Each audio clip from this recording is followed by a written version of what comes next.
बिस्मिल्लाहिर्रहमानिर्रहीम अस्सलामु अलैकुम रहमतुल्लाह। इस वक्त निगरान हुकूमत और अगली हुकूमत को लेकर शहबाज शरीफ, नवाज शरीफ, आसिफ जरदारी और बिलावल भुट्टो दोनों के दरमियान एक पड्डा पड़ा हुआ है और दोनों अपनी अपनी साइड की बात कर रहे हैं।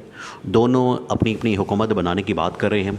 दोनों में लड़ाई झगड़ा इस बात के ऊपर है कि निगरान हुकूमत बना ली जाए, लेकिन जो अगली हुकूमत है, जो इलेक्टेड गवर्नमेंट है, जो अगला सेटअप आना है निगरान हुकूमत के बाद, इलेक्शन के बाद, उसके अंदर किसको कितना हिस्सा मिलना है, इसके ऊपर फटा पड़ गया है।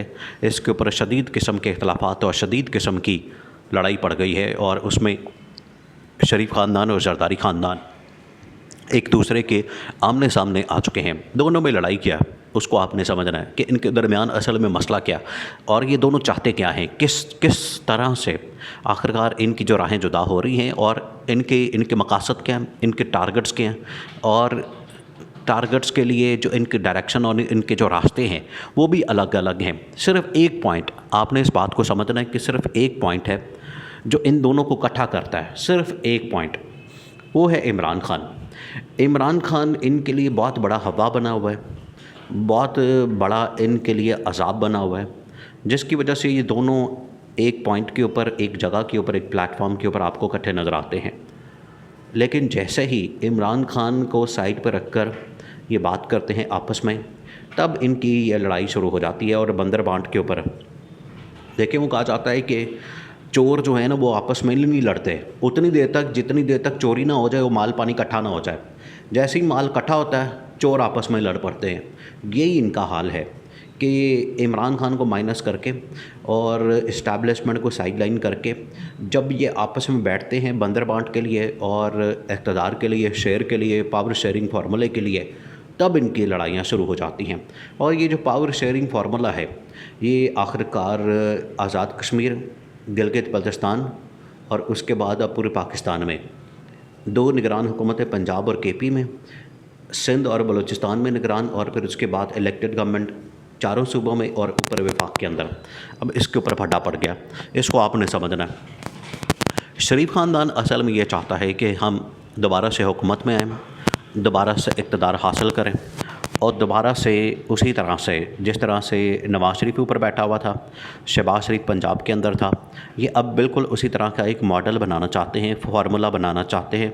और इस मरतबा तो अब शहबाज शरीफ का मुमकिन नहीं कि वो जाके वज़ीर आला बने, क्योंकि वो तो अब वज़ीर आज़म बन चुका है। अब उसने वापस उधर जाना नहीं है। अब क्या करना है? अब नवाज शरीफ ने अपना फार्मूला दिया है और आसिफ अली जरदारी ने अपना फार्मूला दिया है, जो कि इस्टेब्लिशमेंट को किसी सूरत काबिल कबूल नहीं है। उन्होंने साफ इनकार कर दिया, स्ट्रेट अवे इनकार कर दिया कि ये फार्मूला नहीं चलने का, ये फार्मूला नहीं चलना। उसकी वजह ये है, अगर ये फार्मूला इसी तरह से चलाते हैं तो फिर इनकी लूट मार, इनकी जो तरक्की है, इनकी फैक्ट्रियाँ और इनकी जो जायदादें हैं वो तो डबल हो जानी है, लेकिन अवाम बेचारी मर जानी, अवाम का कबाड़ा निकल जाना है। अवाम बेचारी बिल्कुल वैसे ही अब तो ज़ीरो हो गई है। अवाम में जिस कदर महंगाई, बेरोज़गारी की वजह से तबाही और बर्बादी फिरी है, और ये दोबारा से हुकूमत में आते हैं तो ना सिर्फ तबाही और बर्बादी, और अब IMF की जानिब से जो लास्ट चांस दिया गया, आखिरी मौका जो दिया गया, उसके बाद तो अब कोई चांस नहीं है कि आप रिस्क ले सकें। और इनको हुकूमत देना, रिस्क क्या, फिर तो पक्का डिफ़ॉल्ट हो गया, फिर पाकिस्तान पक्का फारग हो गया। ये जो IMF ने आखिरी मौका दिया वो भी सिर्फ इस्टेब्लिशमेंट की वजह से या जनरल आसिम मुनीर की वजह से दिया कि आपको इस्टेब्लिशमेंट के मुंह से हम आपको पैसे दे देते हैं, आपको ये नवाज देते हैं, लेकिन ये आखिरी मौका है, ये वार्निंग देती है, ये इनको बता दिया है। अब दोनों के दरमियान फटा क्या पड़ा हुआ है? शरीफ ख़ानदान ये चाहता है, नवाज शरीफ ये चाहता है कि मैं ख़ुद वज़ीर आज़म का कैंडिडेट हूँ, ख़ुद वज़ीर आज़म बनूँ, और इसमें मरीम नवाज़ को वो चाहता है कि वज़ीर आला पंजाब बना दिया जाए। और शहबाज शरीफ का क्या करना है, उसके लिए भी एक नया फार्मूला निकाला है कि शहबाज शरीफ को मैंने सदर बना देना है। जी, ये अब उनकी जानिब से नया फार्मूला निकला, क्योंकि शहबाज शरीफ ने कहा कि मैं फिर कितने जावांगा, मेरा क्या करेंगे, मैं दोबारा CM बनूंगा? नहीं जी, अब मैं CM से ऊपर आ गया हूँ, अब तो मैं वज़ीर आज़म बन गया हूँ, अब मुझे टॉप लेवल की पोस्ट चाहिए, अब CM तो मेरे लिए छोटा है। इस वजह से शहबाज शरीफ को एडजस्ट करने के लिए कहा गया आपको सदर बना दिया जाएगा। शहबाज शरीफ सदर, नवाज शरीफ वज़ीर आज़म और मरीम नवाज़ वज़ीर आला पंजाब। ये इनका फार्मूला है।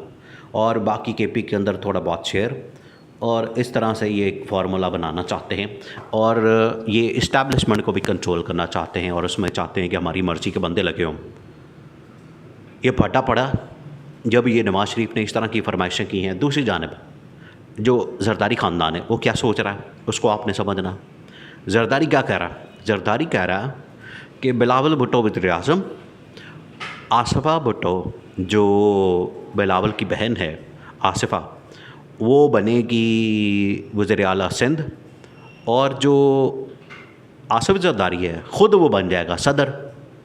ये इस तरह से एक बंदरबांट करना चाहते हैं, अपने ख़ानदानों को नवाजना चाहते हैं, अपने बच्चों को बांटते हैं, दूसरों के बच्चों को डांटते हैं या गरीब के बच्चों को डांटते हैं।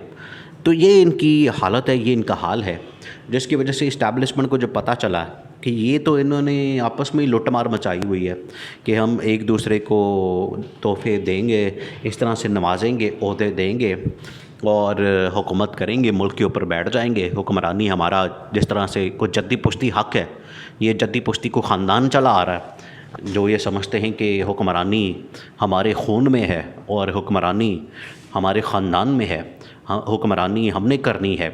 और इन्होंने पाकिस्तान को लॉन्डी समझा हुआ है और पूरे मुल्क को इन्होंने मासीवाड़ा बना के रखा हुआ है। तो ये जो दोनों की जब फरमाइश सामने आई है तो इसमें आसिफ़ ज़रदारी ने कहा है कि भाई एक मिनट ठहरो, ये जो अभी आपको हुकूमत मिली हुई, ये आपकी बारी लगी हुई है। ये ज़रदारी ने शरीफ ख़ानदान को बताया, ख़ास तौर पर नवाज़ शरीफ को दुबई मीटिंग में बताया कि अब ये तुम्हारी बारी नहीं लगनी, अब मेरी बारी लगनी है, ये अभी तुम्हारी बारी लगी हुई है। तुमने लूटमार की है, पैसा बनाया, मैंने कुछ कहा है? मैं बोला हूँ? मैंने कोई एक लफ्ज़ भी कहा है? मैंने तुम लोगों की करप्शन के ऊपर कोई बात की है? तो जिस तरह से मैंने 16 महीने 18 महीने चुप करके गुजारे हैं, 1.5 साल, तो आगे तुम लोग तमीज़ से बैठो और अब अगली हुकूमत मुझे देनी है। इसके ऊपर फटा पड़ गया। इसके ऊपर नवाज़ शरीफ ने कहा कि मेरा क्या फ़ायदा हुआ इसमें, मैंने अभी मुझे मेरे केसेस माफ़ नहीं हुए, मैंने NRO लिया नहीं, मेरी डिस्क्वालिफिकेशन ख़त्म नहीं हुई, सब कुछ वैसा का वैसा पड़ा हुआ है, मैं कहाँ, मुझे क्या फ़ायदा हुआ है? वो तो सारा कुछ शहबाज शरीफ ले गया। आसिफ़ ज़रदारी ने कहा ये वो आपके आपस का मामला है, मुझे नहीं पता इस बात से, मैंने तो नून लीग की हुकूमत देनी थी, वो मैंने आपको दे दी है, अब आगे पीपल्स पार्टी की बारी है।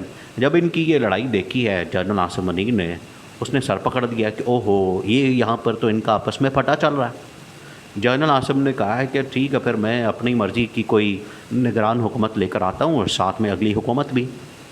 तो इस फटे का फ़ायदा बराह रास्त इस्टेब्लिशमेंट यानी कि जनरल आसिम मुनीर और इमरान खान को होना, और इन्होंने मुँह देखते रहना।